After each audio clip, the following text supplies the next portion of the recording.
Well, good afternoon and welcome to the principal's office. I am Principal Edward Gordon. I am so glad you have tuned in for this weekly broadcast where we will be interviewing educational stakeholders who have made a significant impact for themselves, for others, and with others in education. In the book, The 15 Valuable Laws of Growth, written by Dr. John C. Maxwell, he talks about the law of modeling. The law of modeling states it's hard to improve when you have no one but yourself to follow. A good mentor is a worthy example, available, has proven experience, possesses wisdom, provides friendship, provides support, and makes a difference in people's lives. We believe there are many outstanding leaders in this world, and weekly we want to highlight those leaders that will help us provide models of excellence for others. Today, my guest is Principal Daniela Small Bailey. Good afternoon and welcome to the show. Good afternoon. Thank you for having me. Very glad that you are here to be a part of the show this afternoon. I would like to start off with a brief introduction of our guest today. Daniela C. Small Bailey is a graduate of the University of the Virgin Islands St. Thomas campus and holds a Bachelor of Arts degree in psychology. She holds a Master of Arts in Education from St. Peter's University, and she received her Master of Divinity degree from Drew Theological Seminary in May of 2011. Principal Bailey has completed all the coursework towards her doctorate in education with a concentration in administration supervision at St. Peter's University and is presently working on her dissertation. Daniela was the assistant principal at Dwight Morrow High School, where she worked diligently with at-risk students on improving behavioral issues. She began a group that mentored young ladies weekly who had major life challenges. She was the vice principal of Janice Dismas Middle School in Inglewood and the principal of Eagle Alternative School, where she worked to motivate all students to achieve academic excellence. She serves as the Inglewood community on a daily basis as the principal of Dr. John Greco Elementary School in Inglewood. Ms. Bailey is an ordained elder in the AME Church and serves as the pastor of Bethel AME Church in Passaic. She is the founder of the Mother and Daughter Ministry at St. Luke's AME Church, a ministry developed to foster positive life cycle changing relationships between mothers and daughters. Principal Bailey served her residential community as a member of the Board of Education in Orange, New Jersey. In her professional community, she served as the president of the Administrative Association in Inglewood, leading approximately 30 administrators. She served as a lead negotiator for the association for 7 years and presently serves as the grievance chair of the association. She is a member of the Learning Forward Professional Learning Advisory Board, where she helps to shape the professional learning of educators in the state of New Jersey. Ms. Bailey has been recognized in Who's Who among American professionals. She has been the recipient of numerous education awards for her work with children. She was a recipient of several Dodge Fellow Awards in 2005, 10, and 2012. She received the opportunity to travel Guatemala, Jordan, New Zealand, Macedonia, Cyprus, and Greece as part of a delegation from the United States to the Global Connections Educational Conference, where she discussed global issues in education. Her passion for education, love for children, and motivation to draw out the positive in everyone she meets are great assets that continue to push her to educate every child with whom she comes in contact. She has 3 children, Sidani, Nia, and Michael. Please help me welcome Principal Daniela Small Bailey to the show today. Good afternoon. So we want to take an opportunity. We did have an opportunity to share this extensive biography around the work that Principal Daniela Small Bailey is doing. But I want to take the opportunity just to share a brief video to bring everything to home.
Well, thank you, Principal Daniela Small Bailey. I just wanted to, before we dive into questions, I just want to go back to the video that was just shared. You have to stand out in the world of education. And, you can always approach opportunity by sending out a cover letter and a resume, but having a video that you just share with the audience is just wonderful. And I have not seen many people who have actually taken that on. Just tell us a little bit more about why you have done that to be able to express who you are. Thank you, first of all, for having me, Principal Gordon, and to share with you and your following. So again, thank you. But I actually thought about it being thrust into this virtual platform for learning.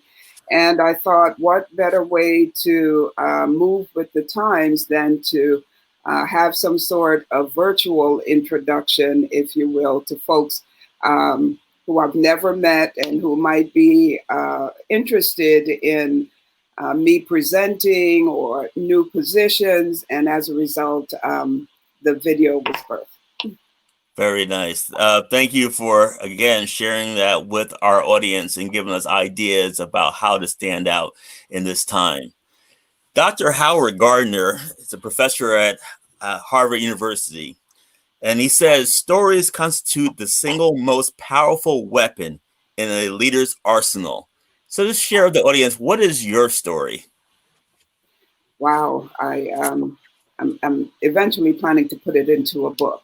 But born in third world country, Trinidad, on the island of Trinidad, and had, I think, a very solid educational foundation. I was fortunate to go to school, in a school where the headmistress and the teachers and everyone looked like me. So there was, I think, a vested interest in all of the students' success. And at the age of 11, I moved from from the islands to relocated to Texas, Baytown, Texas, very southern state, something, a new culture that I knew absolutely nothing about. So you can imagine, I was one of a few Black students in the school that I attended, Robert E. Lee High School. So that tells you, again, the premise of the school, where the flag was a Confederate flag. And so all of the issues that we're dealing with now were prevalent at that time at 11 years old. So coming from an island where pretty much everyone looked like you and you could relate, being tossed into a culture and climate that was very different, produced a lot of anxiety for me, and I acted out tremendously. There were issues going on at home that also propelled me to act out. So I fought and was suspended and fought and was suspended and continued to struggle throughout my experience there in Texas until I came to 10th grade, where I met my angel, I used to call her in disguise, my 10th grade literacy teacher, Miss Paula Colley. And Miss Colley actually intercepted this train wreck because I was heading nowhere fast and in a hurry, and would encourage me to come and have lunch with her and discussed my writing and how good of a writer I was, and had not heard this in all of the years from 6th grade up until 10th grade. She pushed for me to be placed in accelerated classes, advanced writing classes, and so on. And the other teachers fought it tooth and nail because of my reputation that preceded me. But eventually she won, and I was placed in those classes. And as a result, I'd always hoped to be a child psychologist growing up, but Miss Colley actually altered my academic path, if you will. I entered school as a math major, and then when they got into fuzzy numbers, I decided that was not for me, and abandoned math major, went into psychology.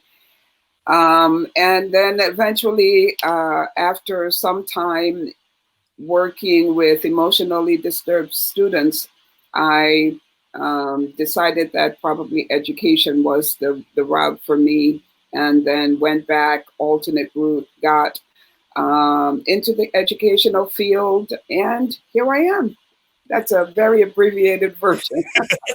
Very good. Thank you for sharing that story. And what I heard is situations through your life in terms of overcoming, also having a mentor to be able to help you through different situations, to be able to help you to develop into who you are today. So thank you very much for sharing that story with the audience. And we will be waiting for that book to come out. So let me ask you,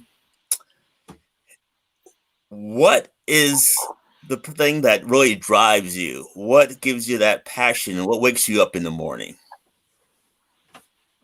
The fact that there are lots of little ones out there whose lives need to be molded, and whose minds need to be challenged, and whose overall selves needs to be loved, that is the motivator for me.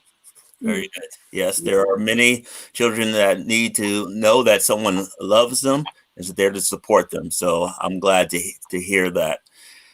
When we think about the power of literacy and the power of books, what is the most recent book that you have read, and also how is it impacting your life?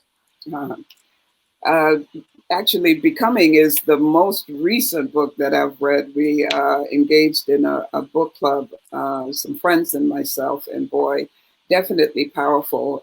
Led me to the realization that no matter how established we think we are always in the process of becoming, because our life experiences daily continue to alter, our present life situations. And so that is, I think, the most key learning that I've taken away from the book, that we are always in the process of getting hopefully better, but becoming.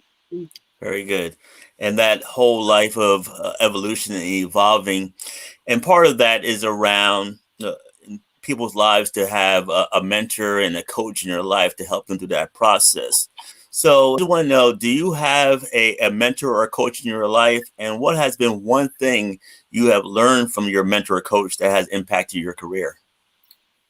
So because of the diverse roles that I play, I have a few. And so educationally, Baruti Kafele was the one who gave me my first start in education. So if ever I run into any type of struggles or hard knocks, I oftentimes would refer to him, send him a text, or try to get him in his busy schedule, to ask questions or get some direction. Marva Fuller is retired now, but used to be his assistant principal at Hubbard Middle School, and I use her also as a resource in my pastoral role. Reverend James Dees is my father in ministry, and from him actually, always a lesson in humility. No matter how many degrees you may think you have or what platform you may be able to access, just always learning to be humble. Very good, very good. And I have learned that having a mentor and a coach in your life is powerful. It's what I encourage everyone to have, and you definitely need that on this journey. So thank you for sharing about the mentorship experiences in your life. So we want to talk a little bit about professional development, and we think about schools, teachers, as well as school leaders. What is a professional development experience you would recommend others, principals, to actually experience, and why? Especially in today's culture with all of the racial tension that's going on. There was a study done many years ago by a lady, last name Elliott, I believe Jane Elliott was her name, on race and race relation, where some of the students, were told they had brown eyes and some had blue eyes, and the brown-eyed people were treated very differently just because of their brown eyes and so on and so forth. The experiment was very intense. And years ago, I had a professional development that utilized that same structure, just so that folks can get a dose of what their Black and brown students often have to deal with in their everyday lives. It was an eye opener, one that evoked a lot of emotions in the participants. And, really not that they can ever know how their students feel, but it gave them a good dose of some of the challenges that the students face just because of who they are. And so for me, any PD that really deals with equity and social justice is always one that I believe all educators need to be exposed to. Yeah. Thank you very much for sharing that, and everything that we see in our society and things that are happening. There are different legislation that is changing to be able to have diversity and equity, including staff members in each of the buildings. And this type of professional development is needed as we continuously move forward as a country and also in our education. So thank you for sharing that. What do you see as the greatest challenge in education today, and why? Wow. So for me, the biggest challenge is, our world has shifted massively. This pandemic and the other external events have caused a seismic shift in how we see and do things. And I think the larger issue is the virtual platform. And so, how then do we not erase the past and how we've done things in education in the past, but how can we clean the mirror, if you will, and allow us to look back at the past, but help us to focus on what's going on right now and see what learning we can glean, what needs to be different. What invention or innovative ways can we utilize the virtual platforms and things we've done in the past? Those are some of the things that have changed. And, those students who learned, let's say, better in person are not necessarily thriving now on a virtual platform. And those who struggled in person are thriving now on a virtual platform. So differentiated instruction comes into play. I mean, it's just a wide gambit of things. You started that conversation. We can go in so many different directions because there's so many different issues that we really need to pay attention to. Very good. Thank you. With this challenge in education with COVID-19 is definitely exposing the fact that we definitely have to have differentiated instruction. We've always talked about it, but it becomes even more evident at this period of time. But I think also it lends to a conversation around differentiated professional development for teachers in our schools. As a school leader, how do you differentiate your professional development for your staff members? So definitely there are some of our staff members who are, let's take, the issue of virtual learning, very tech savvy, and some who are, caught in the chalk and talk mode. Mm-hmm. And so then definitely finding a means of bridging the gap, if you will. So providing basic, we use Microsoft Office suites, basic PD for those who are not tech savvy, really holding their hands and walking them through the process. But then those folks who are already advanced and, finding other ways then for them to use the platform, to take their learning to a higher height. So we have MOS, Microsoft Office Suites 1, 2, 3, so providing that range of differentiation there so that the ones who are advanced are on board and the ones who are lacking don't feel overwhelmed by the pace that we're going at. So that's one instance. And then, for me, I take pride in developing teacher leaders in my building. So I often have them survey the staff and then provide instruction based on what the survey results are. Very good.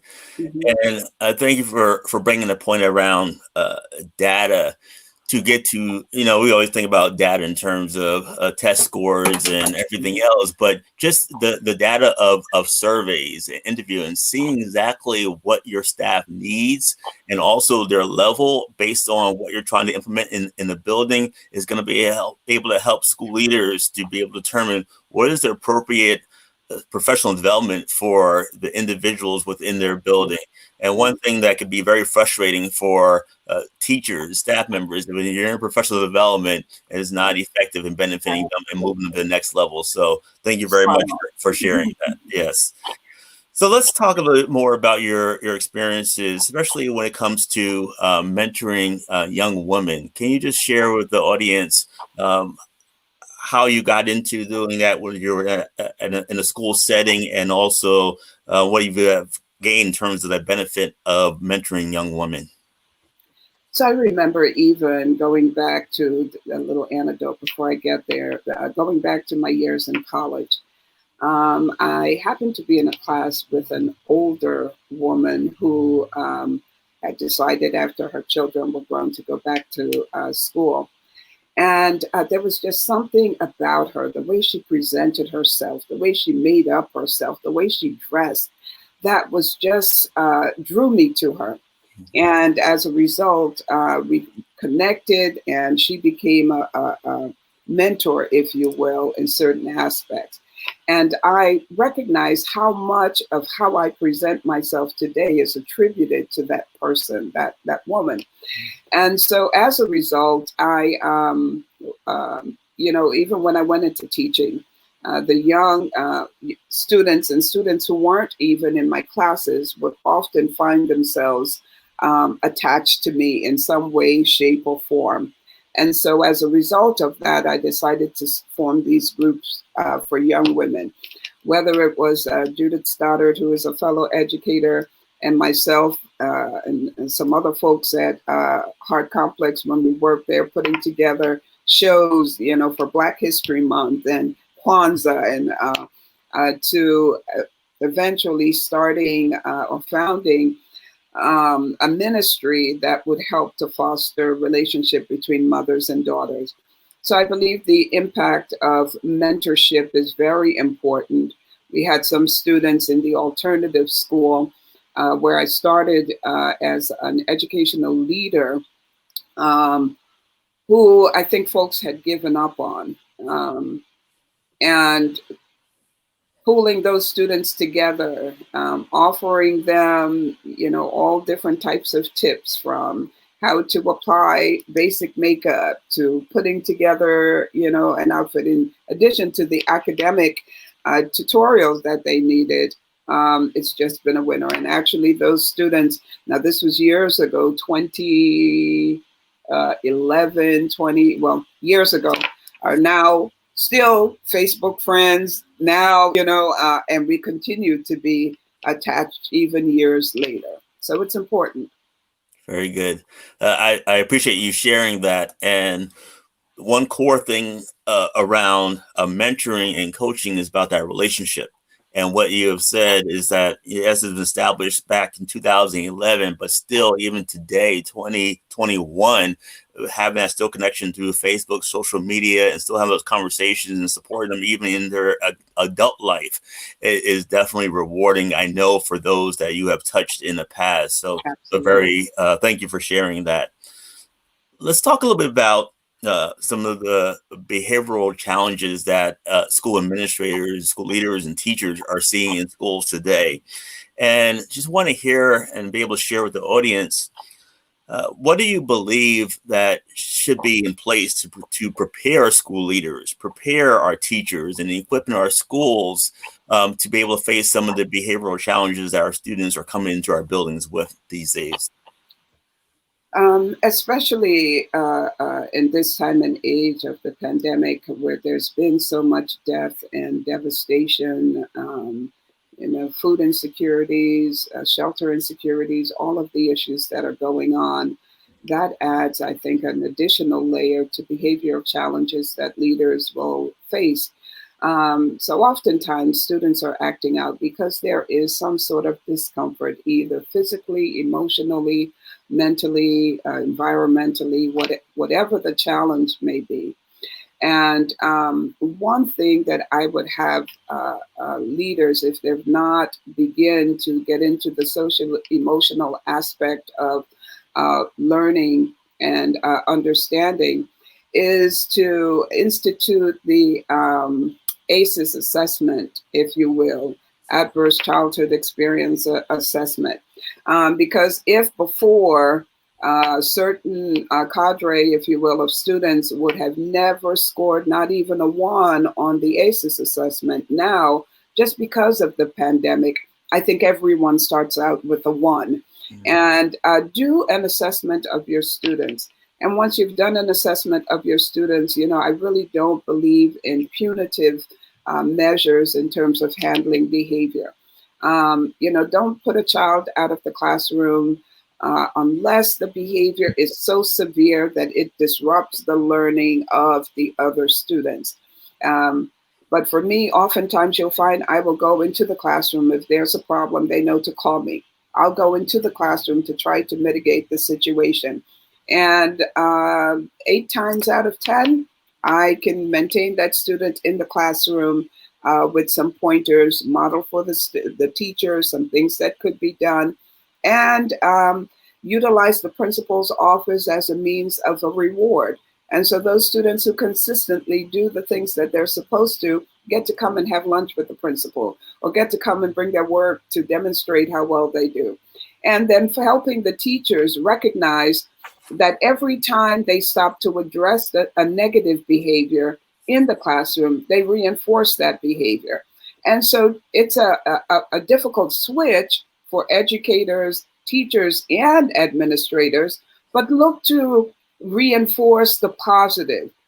So if you and I are sitting in the classroom and I'm the one acting out, instead of saying, Daniela, you need to do this, Daniela, I will focus on, Edward, you are doing such a fantastic job focusing on the lesson.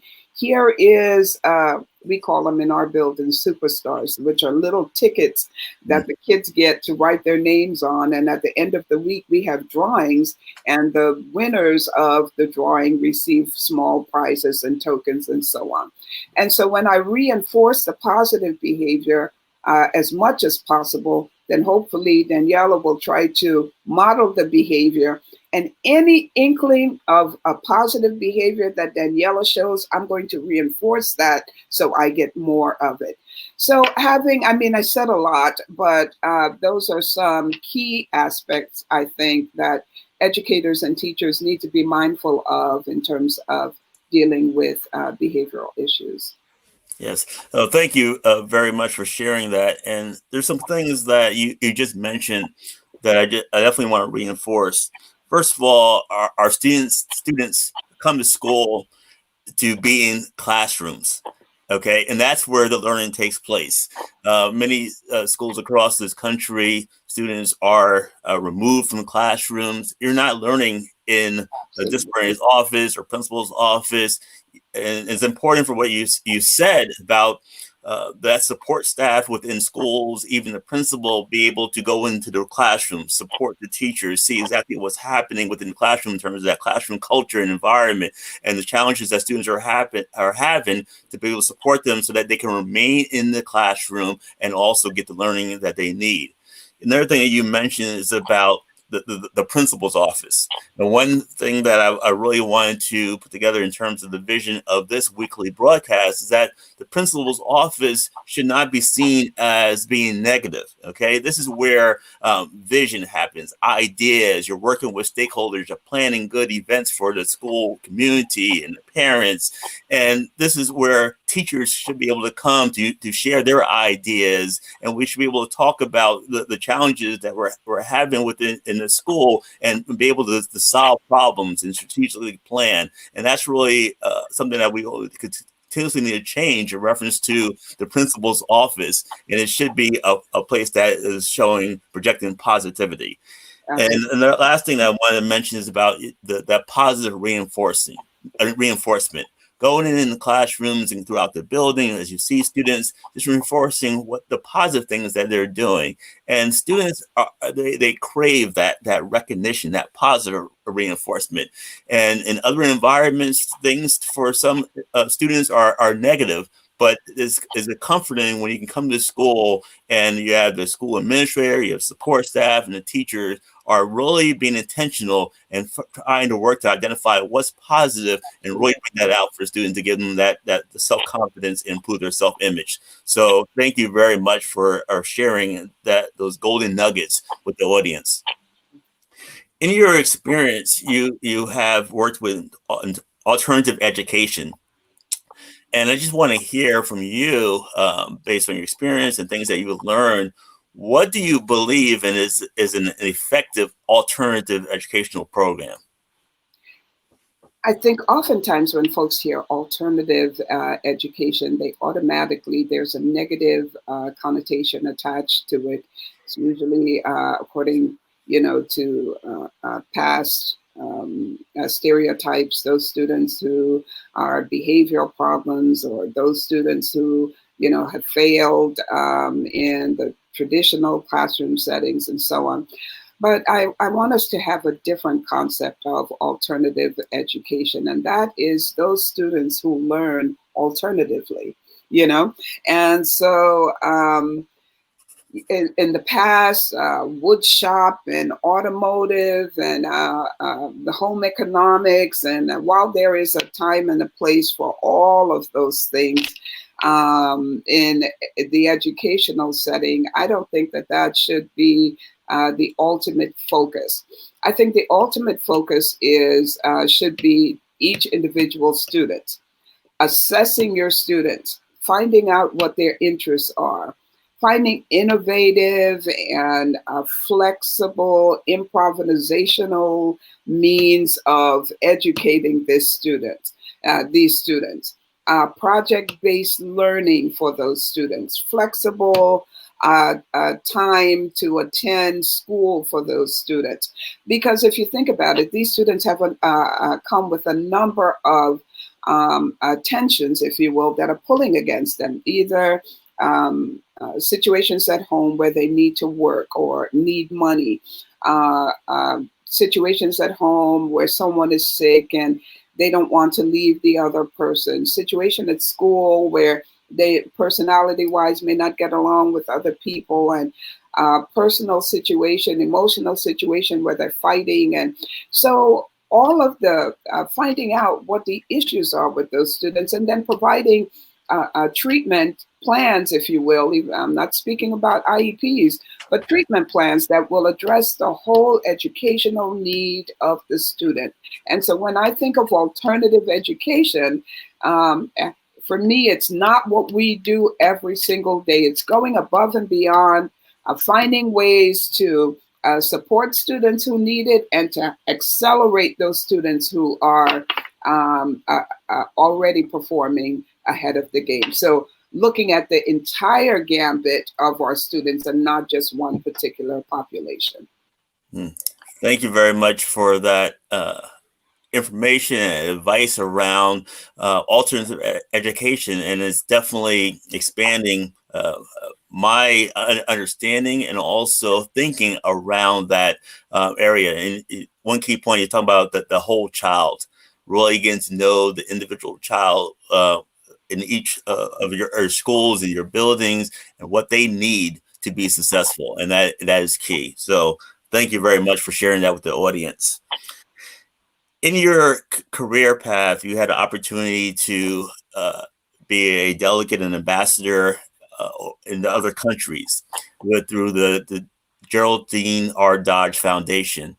And just wanted to share with the audience about that experience, and just, I know there's many lessons that you learned by traveling overseas, but just one thing that you want to share with the audience about those experiences.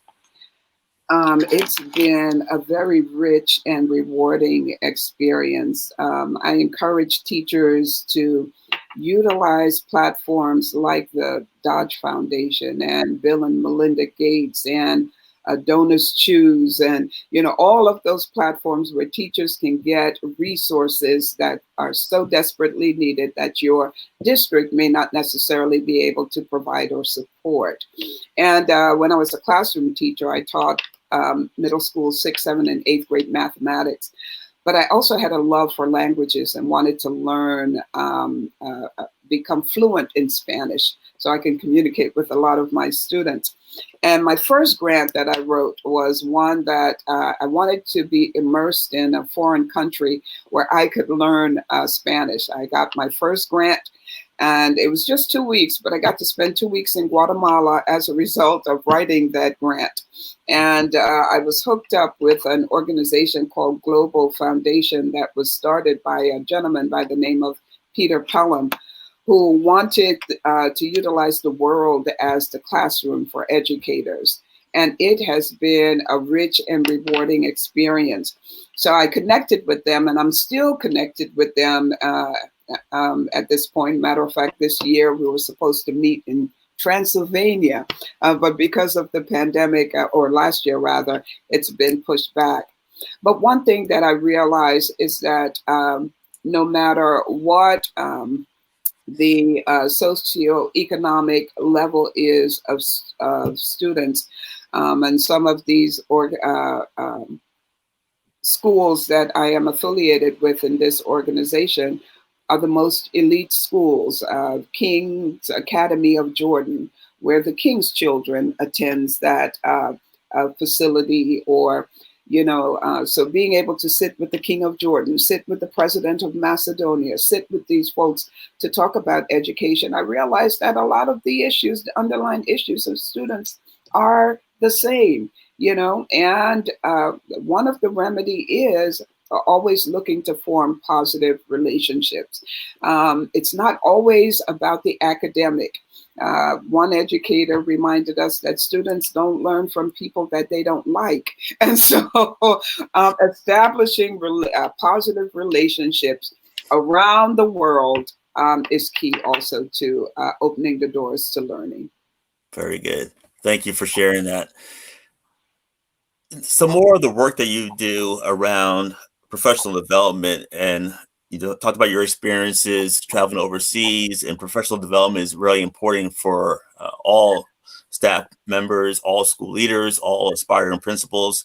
Can you just tell us a little bit more about the organization Learning Forward, and also how you are definitely partnering to influence professional development around the state? So Learning Forward is an educational organization that really helps to produce or support excellent education.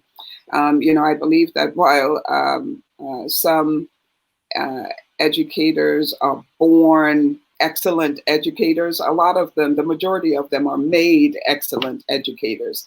And they're made so through, a very deliberate professional development that has been outlined with very specific goals, supporting teachers in terms of equitable education, supporting teachers in terms of bringing out the excellence that lurk within them. Learning Forward is an organization that does that. It's an organization of educators to support educators, and I think that's key. Oftentimes we get PD from folks who are not educators. And while there's valuable information to be gleaned there, it's so much more valuable if the presenter or the of the PD is someone who's in the trenches, someone who have lived what they're actually presenting. And I think oftentimes there's more buy-in from educators when the person standing in front of them have been there and done that in a sense. Very good. Thank you very much for sharing that information about Learning Forward. As we think about aspiring principals, what advice would you share with an aspiring principal? Definitely don't be afraid to make decisions, especially if it's the right decision that will affect the lives positively of your students. I think oftentimes we get into leadership positions and, there is politics that comes into play on every level in every district, whether you are the parent, the teacher, politics is a part of our educational world. And one thing that I pride myself on is making decisions that are right for students, even though it may go against the grain and may rub some folks the wrong way. So if, again, as a leader, you have to be courageous. And it's not just a position that you go into just because of the salary or to go along to get along.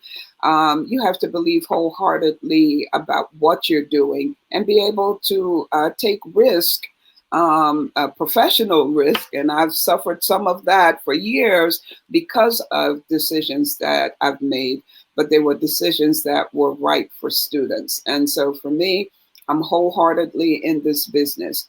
And the adults are old enough to take care of themselves. I'm in the business of taking care of children. Very good. The business of taking care of children. Mm-hmm. Thank you. You had the opportunity to lead other administrators. Can you just share with the audience some things that you learned about leading other administrators and some characteristics and skills that you have to develop to actually do that? So it is always, I think, a testament of your character when, well, not always, that's evident, when people trust you and elect you to a position. They're saying that they have confidence in you, in who you are, to lead them. They have confidence in your ability, whether it is or professional ability, and they have confidence in the fact that you will take steps to do what is right when it comes to organization or them. And one thing I've learned is that we can may not always agree on things, but we can always be respectful to each other, even though we don't agree. And so respect to other people's opinion, other people's point of view. All of those life lessons are ones that have been gleaned in terms of leading other professionals. Very good. Thank you. So this audience that will be that is out there listening to the show right now, some of them are students, some of them are teachers, some of them are support staff in buildings, some of them are aspiring school leaders, some of them are current principals, superintendents. What is one thing you would like to share with the audience as we close out for this afternoon? Relationships matter. And whether it is a student, whether it's a para, whether it's, well, we all know culture and climate in a district, culture and climate in a building, in a school is essential. If you have a very chaotic situation, and not necessarily where there's fighting or just in terms of interaction with one another, those things are picked up on. Students are hypervigilant. Kids can see through adults and see through a situation oftentimes better than the adults can. Mm-hmm. So it's important to form positive and lasting relationships and be respectful. The aide in the custodian in the building is as important as the principal is, and as important, if not more important, than the superintendent. Because we want our children to come to an environment that's clean and safe and healthy, not only physically, but emotionally. And so demonstrating respect to the custodian and to our students. I often tell the adults, respect breeds respect, not because they're first and second graders, we talk down to them, but we often want to establish a positive level of relationship with our students and with our parents and with our colleagues and with the higher ups, the board, and with the superintendent. Relationship matters, and relationship can make or break a classroom, a building, and a district, and we see what's going on in our country. Relationship matters. Well, thank you very much, Principal Daniela Small-Bailey. Again, I want to thank you for being a part of the show today, and thank you for modeling excellence for the school community. For everyone watching, thank you for tuning in to the Principal's Office. Join us next week for another episode with an amazing educator that has done significant things for themselves, for others, and with others. I want all you to have a great week and see you soon. Thank you very much. And thank you for having me on this very important platform. I appreciate it. God bless you. God bless you. Thank you.